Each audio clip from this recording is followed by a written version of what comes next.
Hello, hello. My name is Adrienne Obi. I am a astrologer. I like to say I am your astrological life coach. And I'm coming to you with something really special for Easter. I am coming to you to discuss the connection between Jesus and astrology because today is Jesus's day, right? So I definitely wanted to talk about Jesus today. So a lot of people, when because I've talked about this before, and it's funny because when I mention Jesus and astrology, I always get like pushback, like a pushback on that. But the thing is, Jesus is really well connected with astrology. So we're going to start from the very beginning on how this is. I've got, I'm going to do this quickly because it is Easter. So the first thing I want to bring out is that, well, let's start with the three wise men. Let's start there. Three wise men. Um, in the Bible, it's talked about the three wise men who followed a star to the manger. They not only followed that star to the manger, they tracked that star. How did they track that star, you wonder, back then? I'm sure it was astrology. Now, it's been said that they were sages, wise sages that came bearing frankincense, myrrh, and sage or whatever, right? And it sounds very woo woo to me. I'm just saying they were very woo woo. And the other thing is that they followed this star and it was all predicted. And today, the only thing we know of that follows stars and makes predictions, it's astrologers. So I'm pretty sure the three wise men were astrologers. They followed the planets, the sun, the moon. They predicted. In fact, Jesus and his experiences were predicted in the Old Testament. And it said that those astrologers were following the teachings that they had picked up from the Old Testament, and they charted the day of the birth, and sure enough the star of Bethlehem showed up. They followed that star, and that's how it worked out. I mean, it's amazing when you think about it now, because somewhere in the middle, probably with the King James version, they really highlighted portions of the Bible that did not support astrology. However, David in the Bible saved his life by being able to predict what the what the future was bringing, and also interpret the dreams of the king. There's a lot of connections in the Bible, by the way, but we're not supposed to talk about them. But this cannot be denied. It just cannot. So, one, the three wise men were definitely astrologers, and definitely on the woo woo side. Also, it's said that Jesus's original birth date was actually in the sign of Pisces. Now, we celebrated in Capricorn, and I'm going to get to that in a moment. But it's said that it was originally celebrated in the sign of Pisces, which is, a it's the sign of spirituality, very spiritual sign, the most spiritual of all signs. It's also known as the last sign of the zodiac and the last incarnation.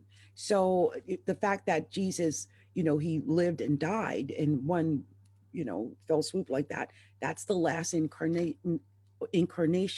It's very, very spiritual. And I just think of Pisces, which is that last incarnation. So if he's a Pisces, that would make a lot of sense that he became a teacher, a spiritual leader, someone that they looked up to for their spiritual feeding.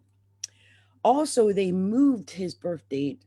I'm not sure when it happened, but it was moved to the 25th of December.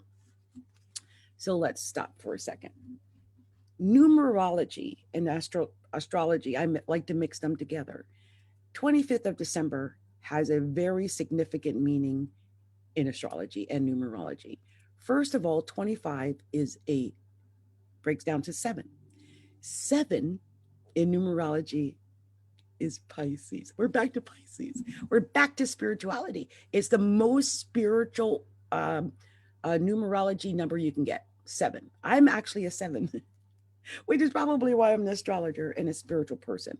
But the fact that it correlates right back to seven, right back to Pisces, that to me is no mistake. It's just amazing to me because it's the last sign. So whenever I say Pisces, just remember that's the last, like the last parking lot before you go back to heaven. And I just thought that was amazing. Now, the other thing about the 25th of December is that it is the cross point between Sagittarius and Capricorn. And Sagittarius is known as a wise sign. Jesus was known as a wise sage. And so it's information, it's usually knowledge and teaching. He was known as teacher. A lot of his disciples called him teacher. And I just thought that was amazing. When I thought about it, I was like, wait. This is that area between that Sag and that Capricorn where the knowledge is now becoming something firm. It's becoming a foundation. It's planting into the earth because, Capricorn, earth sign. And so it goes from the realm of the mind and from the realm of dogma into reality. And I think that is amazing when they chose that date of the 25th of December. But let's not forget, it's also right after winter solstice. And winter solstice is like the darkest, coldest day of the year, really. And also supposedly the shortest, right? Or the longest. So they chose that time frame to move that birthday to. That was not by mistake. That was a very spiritual choice that was made to move his birthday to the 25th of December, or right around winter solstice. One of the other things that, as I was studying this and really thinking about it, I began to think about now, Easter. It's Aries season. Easter is always Aries season. It might be in March, it might be in April, but it's always in Aries. And why is that, you think? Well, astrologically, Aries is representative of the new beginning, the resurrection, the new beginning. It's the first sign. It's the new beginning. It's the start over. It's spring equinox. It's the child, the innocent. As I said, it's the resurrected, which is amazing. And what I love about it, it does indicate the innocence, right? Aries is the innocence. It's the pure child. There's no guile. There's no, no falseness to that persona, because as they said in the Bible, think and believe as a child. So I really believe that Aries was chosen for a reason. Why? Because Jesus rose from the dead. That's what Easter's all about. And how long did it take Jesus to rise from the dead? 3 days. 3 days. What's that? That's a moon cycle. Jesus rose on a moon cycle. He rose in 3 days. I rest my case. This is it's so surrounded.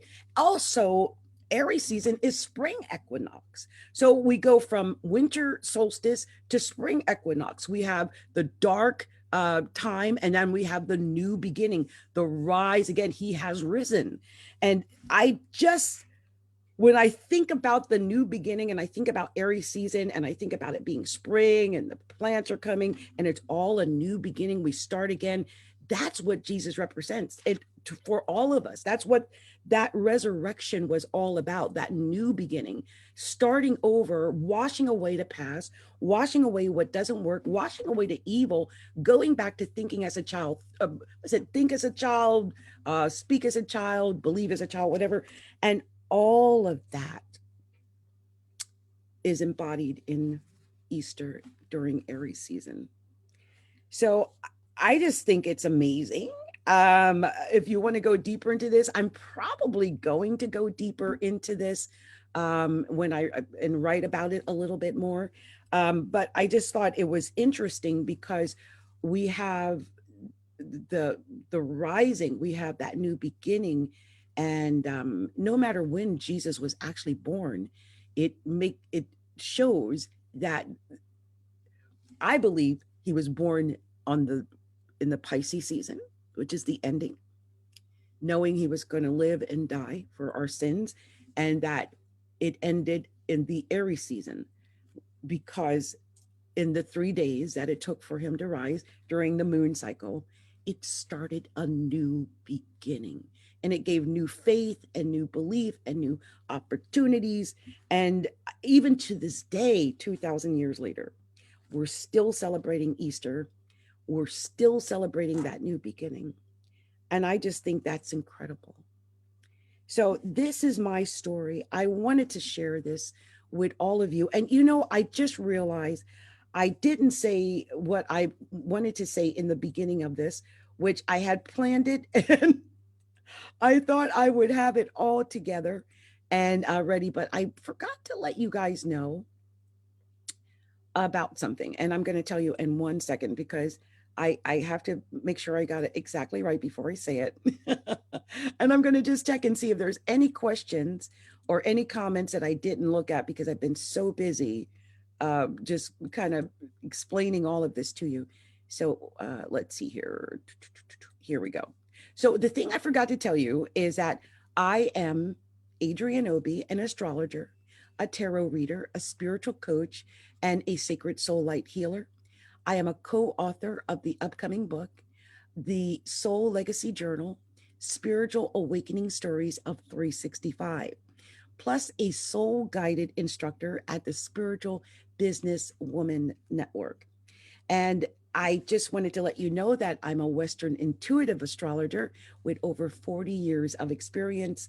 And over the next few months, I will be sharing my learned insights on astrology with the women of the Spiritual Business Women Network.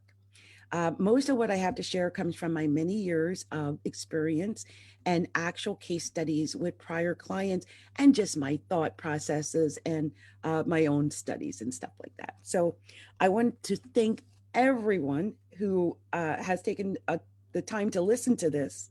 And let me check and see if I have any comments. I see that Tori Joe Hinks was out there. Love the intro. Much love to you. Happy Easter, Iona. Many blessings to you both.